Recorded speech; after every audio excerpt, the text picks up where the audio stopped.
My name is Thomas Calder, though in Briar Hollow everyone just called me Tommy. I was only 12 when it happened, though the memory is carved into me as though I were an old man remembering a war. The elders used to say that Briar Hollow was a place that time forgot. It sat tucked between low mountains and forests so thick you could hear the trees whisper if you listened long enough. Our town wasn't marked on many maps, and outsiders almost never came. But to us it was home, peaceful, predictable, a place where the days followed the rhythm of church bells, crop harvests, and school lessons that seemed never to end. It was the summer of 1897. The mornings usually smelled of hay and damp earth, and by noon the fields shimmered with heat so heavy it could make even the most stubborn farmer lean his hoe against the fence and take a long drink from the well. That year was stranger than the rest, though. Birds didn't sing as they once did. The swallows that used to dart above our roofs circled the skies but rarely landed, as if something unsettled them. My father, a man of few words, said it was nothing more than nature's way of warning us of a hard winter. But the older folks, the ones who sat outside the general store fanning themselves, whispered about omens. I wasn't supposed to listen to such talk, but when you're a boy in a small place, you learn to hear things you're not meant to. That summer, the whispers grew louder. They said the animals were restless, the ground shook once or twice in the middle of the night, and a faint sulfur smell sometimes drifted in from the hollow. It made the cows uneasy and kept the dogs barking into the dark. The day the sky went, black started just like any other. I remember waking before dawn because my mother asked me to fetch water.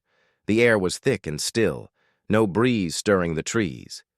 I remember dipping the bucket into the well, watching the ripples scatter under the lantern glow, and feeling a shiver though the air was warm. It was as though the whole world was holding its breath. By mid-morning, the heat had grown unbearable. The sun was bright enough to bleach the color from the fields, but something felt wrong.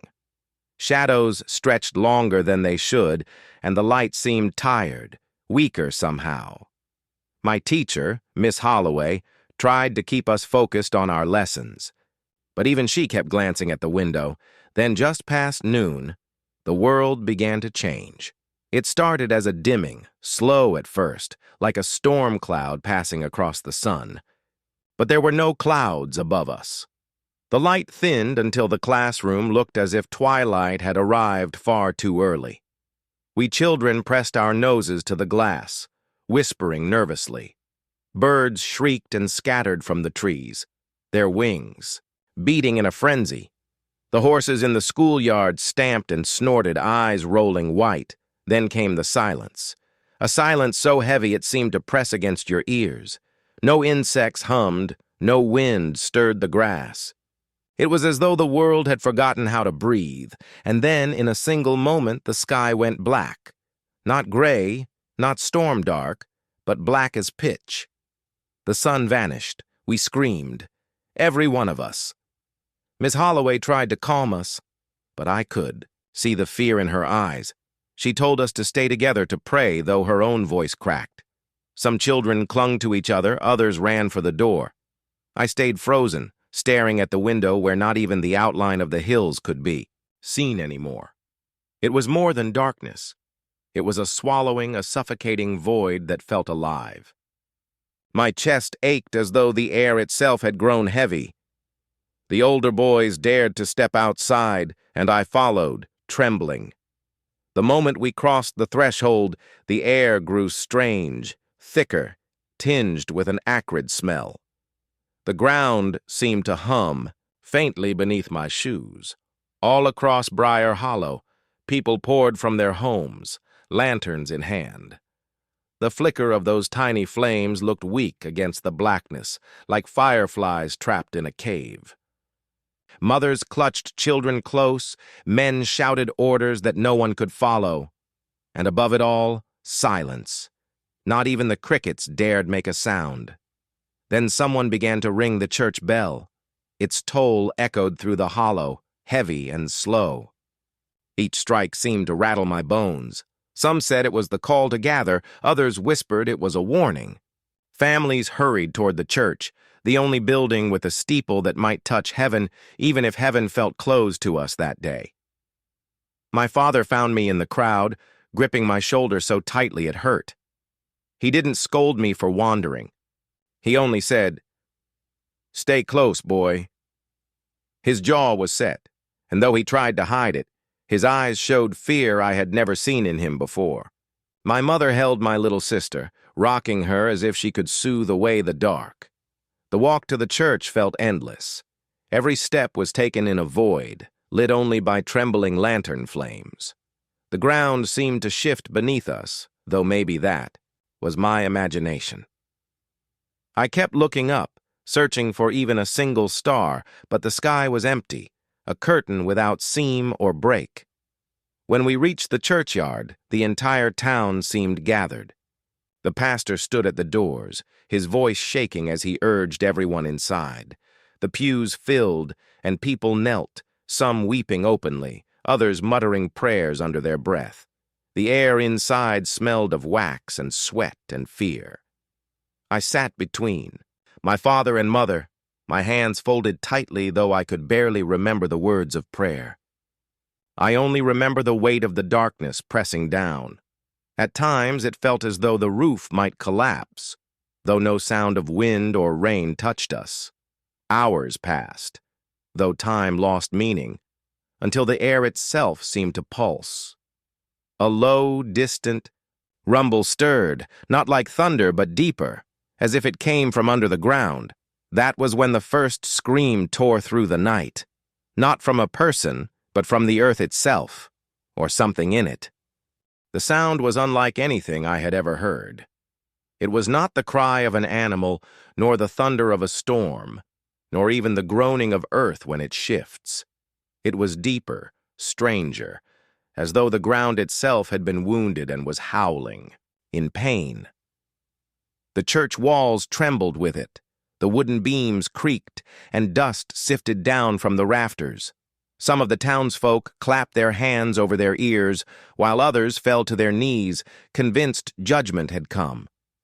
My sister buried her face in my mother's dress, sobbing, while my father's arm tightened around me. His grip was steady, but I could feel the quickened beat of his pulse where his hand pressed my shoulder. The pastor raised his voice in prayer, calling for strength and deliverance, but even his words shook. He was not a man easily frightened. Yet in that moment, he looked as though he had lost every sermon he had ever written. The rumble swelled, then faded, leaving behind that heavy silence once more. In the absence of sound, the quiet felt unbearable. A waiting hush, as though something just beyond our sight was deciding whether to move closer. The air grew hotter, thick enough that my collar clung damp against my neck. Some said later it was sulfur that we smelled, though at the time I only knew it as a bitter stinging in my nose and throat. A boy from the far edge of the churchyard, younger than me, tried to run out the door, wailing for his father who had not yet come in. But two men caught him and pulled him back inside. His cries filled the room until his mother smothered them against her chest. Then, from the direction of the hollow, a glow began to rise. Someone shouted, "Fire!" And for a moment we thought the forest was burning, but when we crowded to the windows we saw no flames, no sparks leaping at the treetops. Instead, it was a strange, dull red, like embers seen through thick smoke, pulsing faintly against the black sky. It came from deep in the hollow, the place we children had always been warned not to wander. I remember how my father stared out at that light, jaw clenched tight. He was a man of the soil, not easily shaken, but I could see in his eyes a memory he would not speak aloud. Later, I would learn that even he, who believed little in superstition, had grown up hearing tales of what lay sleeping beneath the hollow. Old tales that the elders dismissed in the daylight but whispered again when the nights stretched too long. The glow brightened until it seemed the forest itself was alive, breathing in heavy, fiery gasps. Some of the men, restless and afraid, talked of going to see what it was, to protect their farms and families. Others shouted them down, saying no man should leave the church until the danger had passed. The argument grew so heated I feared fists might fly, but then another sound split the air, a cracking, tearing sound like the earth being ripped open. The floor beneath our feet shook hard enough that we clutched the pews for balance. Lanterns swayed, shadows lurched across the walls, and one of the stained glass windows rattled in its frame. My sister screamed. Outside, horses shrieked and bolted, hooves pounding the ground in wild terror. The pastor shouted over the noise, urging us all to remain, but panic surged like a wave. Families crowded toward the doors, desperate to flee, though there was nowhere safe to run. I was swept along with them until my father's grip yanked me back. He crouched low, holding me against him, murmuring that we had to stay steady, that the church walls had withstood storms for 50 years and would not fall tonight. But I did not believe him. The air quivered, alive with something I could not name. I felt it in my chest, in the pit of my stomach. Whatever was happening was bigger than storms or fire. It was as if something buried for ages had been stirred awake. When the shaking ceased, the silence that followed was broken only by the sobbing of children and the murmured prayers of their parents. Then came a sound more terrifying than all the rest, a voice.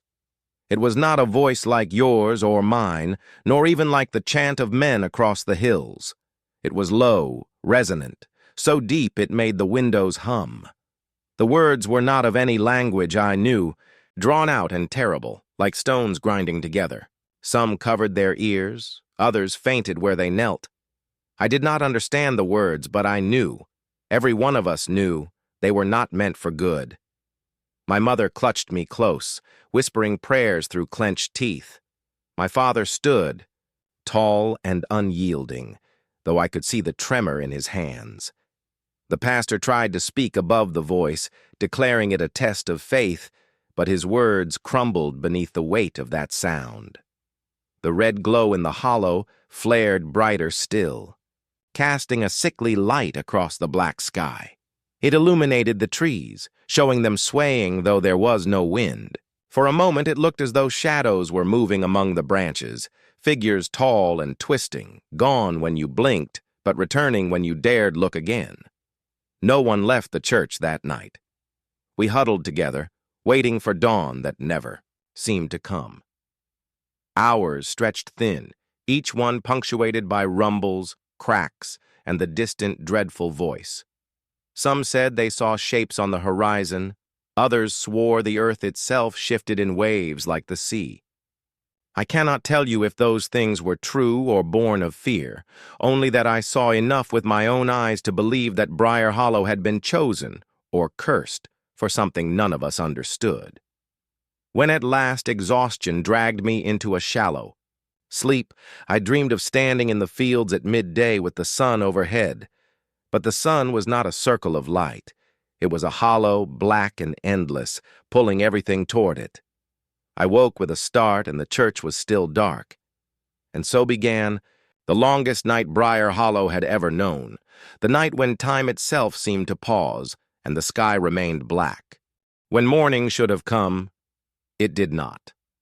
The clock in the church tower struck 6, then 7, then 8. Yet the sky outside remained black as coal. Our lanterns still burned, their flames the only light, weak and trembling in the suffocating dark. People looked to the windows again and again, hoping for some sign of dawn, but the blackness clung to everything like a great shroud. Whispers filled the church. Some believed it was an eclipse, though none had ever seen one last so long. Others muttered that it was punishment, a curse laid upon Briar Hollow for sins unspoken. My mother told me not to listen, but it was impossible not to hear. Even the pastor, who had tried to speak of faith and deliverance, had gone quiet, staring into the distance as though he were waiting for something. By midday, if it could be called that, the air had grown stifling. The candles and lanterns left trails of smoke that made us cough. Children whined with thirst, and the church basement was soon emptied of the few jars of water kept there. Men argued whether it was safer to leave in search of supplies or remain inside. My father said nothing for a long time, but when pressed, he answered firmly that staying hidden in the church would not keep us alive forever. The voice we had heard in the night returned. This time, it was softer, lower, yet it slithered through the air, vibrating in the wood of the pews and the iron nails of the floorboards. The sound made my teeth ache. Though the words were strange and harsh, not one person doubted they carried meaning. My sister clung to me, trembling so hard I could feel her bones shiver beneath her skin. Then, through the heavy dark, the church bell began to toll again. No one had touched the rope, of that we were certain. It rang slow and hollow, swinging on its own. Every face turned toward the tower, pale in the lantern light. Some cried out that it was a warning. Others insisted it was a call, not for us but for something else. The men argued again, louder this time. Half wanted to bolt the doors, the other half said we should flee before worse came. At last, 3 of them volunteered to go into the village, square to fetch more water and food from the nearest homes. My father stood with them. I begged him not to go. I held his sleeve and told him the dark outside was wrong, that I had seen shadows moving in it.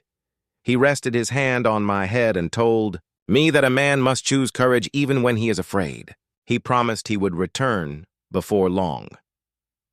The door opened, and for the first time since the black sky had fallen, I looked fully out upon the town.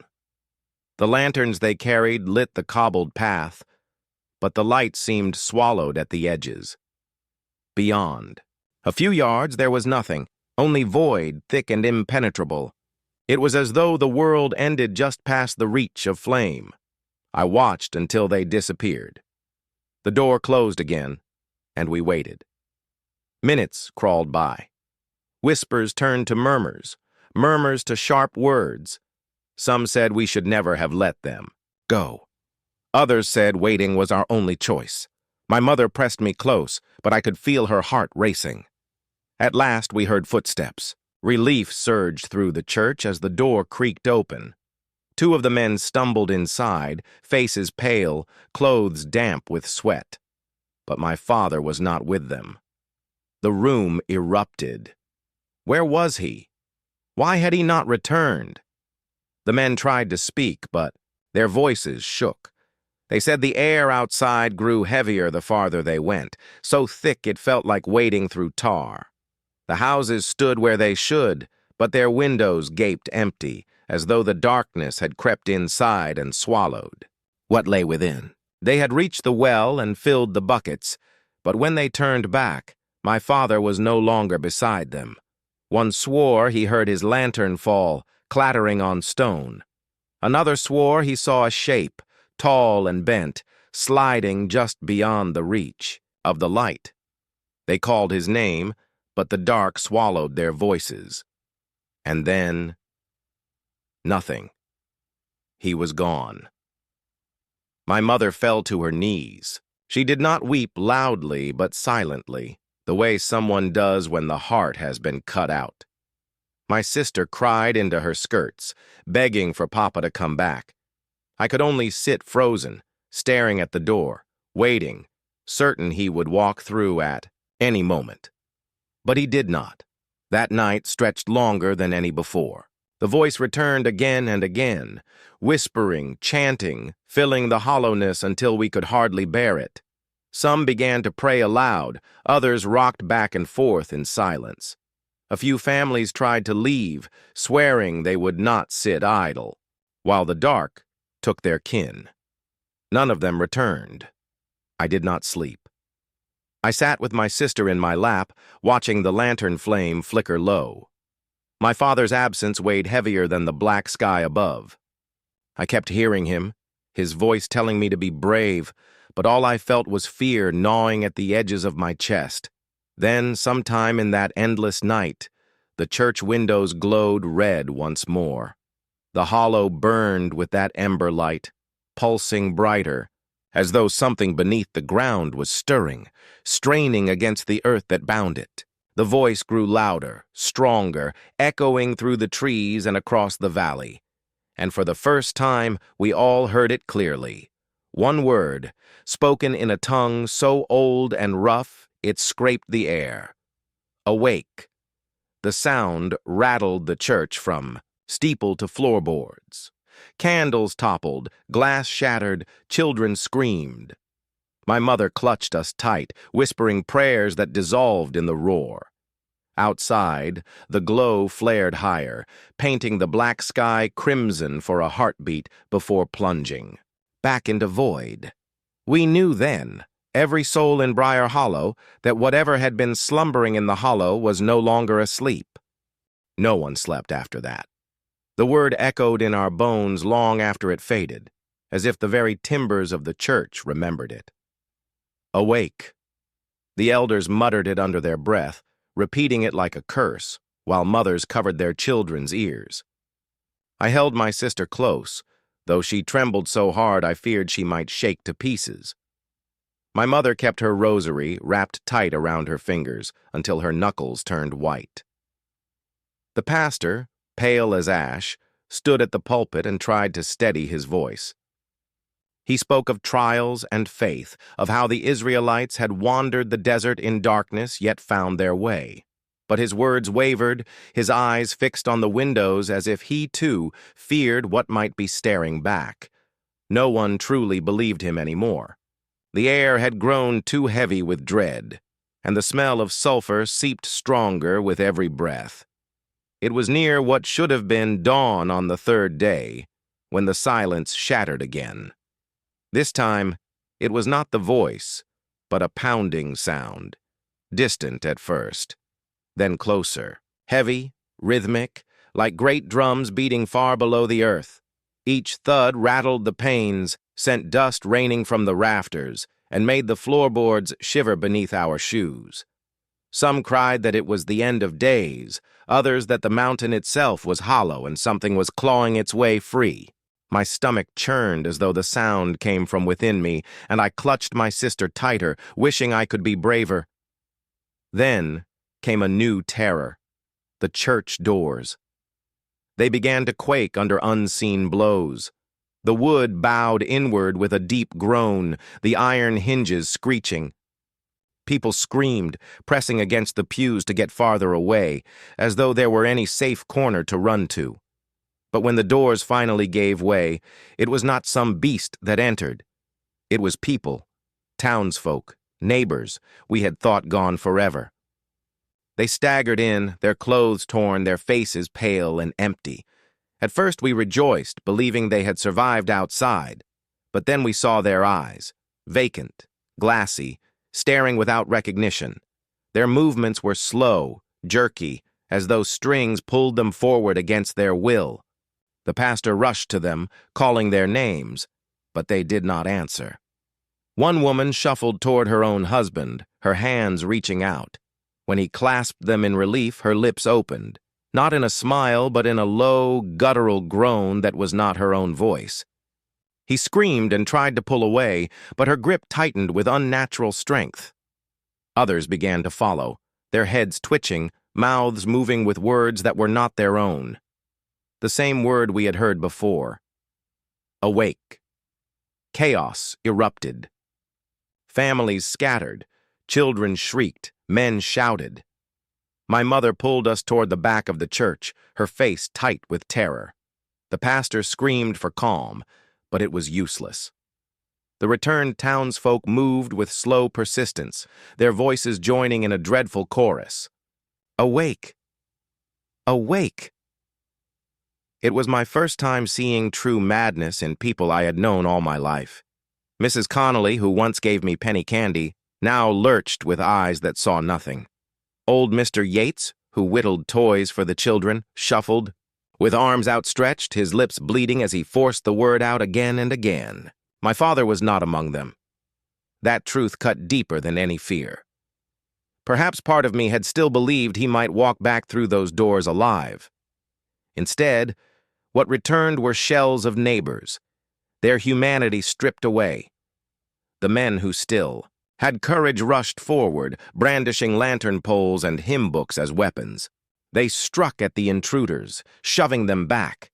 To our horror, the blows barely slowed them. They stumbled but rose again, moving with the same dreadful persistence. In the panic, my mother dragged us to the vestry, where the pastor kept his study. We crammed inside with half a dozen others, bolting the door behind us. The room smelled of ink and old paper. My sister sobbed into my lap, her tears soaking through my shirt. My mother whispered that we had to be still, that silence would keep us safe. From outside, we heard the sounds of struggle, shouts, cries, the crash of pews overturned. And always, beneath it all, the chant, "Awake!" Hours passed in that cramped room, though they felt like days. No one spoke above a whisper. The air was thick and stifling, but none dared open the window. When silence finally fell, it was worse than the noise. No more cries, no more struggles. Only the faint shuffle of feet and the hollow echo of voices receding into the black outside. When at last we dared to emerge, the church was in ruins. Pews splintered, candles snuffed, hymnals scattered. Blood stained the floor where some had fallen. Of the intruders, there was no sign. They had left as suddenly as they came, vanishing into the night. Only a handful of us remained, huddled together in the wreckage. The pastor was gone, as were many others. My mother held us close, her face pale and hollow. She said nothing of my father, nor of what would come next. She only kissed our foreheads, whispering that we had to endure. The lanterns were nearly spent. We could not stay in the church forever. Some argued we should flee the town entirely, though where we could go in such darkness, no one knew. Others said we must confront whatever stirred in the hollow, for as long as it remained, the black sky would never lift. I said nothing, for I was only a boy. Yet in my heart, a thought took root. My father was out there, somewhere, swallowed by the dark. And if I wanted to find him, I would have to go into the hollow myself. That was the first time the idea truly struck me, and it left me trembling. For even as a boy, I knew the hollow was not a place for the living anymore. By the third night of darkness, Briar Hollow was no longer the town I had known. The streets lay silent, the houses abandoned or emptied of their voices. No lamps burned in windows, no smoke rose from chimneys. It was as if the place itself had been hollowed out, left only as a shell for shadows to creep through. Those of us who remained gathered in the ruins of the church, huddled around a single lantern that sputtered low. There were barely 24 left, faces drawn with fear and hunger. Some prayed, some stared blankly at the floor, some whispered of fleeing into the forest. But all of us knew that beyond the edge of the lantern's glow, something waited. The air had grown heavier still. Each breath felt like drawing smoke into my lungs, though no fire burned. The smell of sulfur was sharper, and the earth trembled in strange pulses like a giant heartbeat beneath our feet. I could not stop thinking of my father. Every time I closed my eyes, I saw him reaching for his lantern, swallowed by the dark. I heard his voice telling me to be brave, and though I was still only a boy, something in me hardened. If he was lost in the hollow, then I had to go there. I had to see with my own eyes what had taken him. When I told my mother, she struck me across the cheek, tears shining in her eyes. "You are my son," she whispered, "and I have already lost your father. Do not speak of leaving me again." I promised her nothing, but in my heart, the decision was already made. That night, a storm rose, not of rain, but of sound. The voice returned, louder than ever, rolling across the hollow like thunder. It no longer whispered, it roared, words, pounding like hammers against stone. Some of the elders covered their ears and screamed. Others dropped to their knees, their lips bleeding as they muttered prayers. And then, through the windows, we saw the glow again. Red at first, then orange, then white-hot, blazing like the heart of a forge. It rose higher, spilling across the black sky, and for the first time we saw shapes within it. Tall, thin silhouettes, moving like reeds in a wind we could not feel. They wavered, bent, and stretched, but never broke. Someone screamed that the dead were walking. Someone else swore it was the old spirits, the ones buried in stories meant to frighten children. All I knew was that whatever moved in that light was not human. The men who still carried courage stood, gripping broken boards and iron rods, and said we must go into the hollow before it came fully to us. Their voices shook, but their eyes burned, with desperate resolve.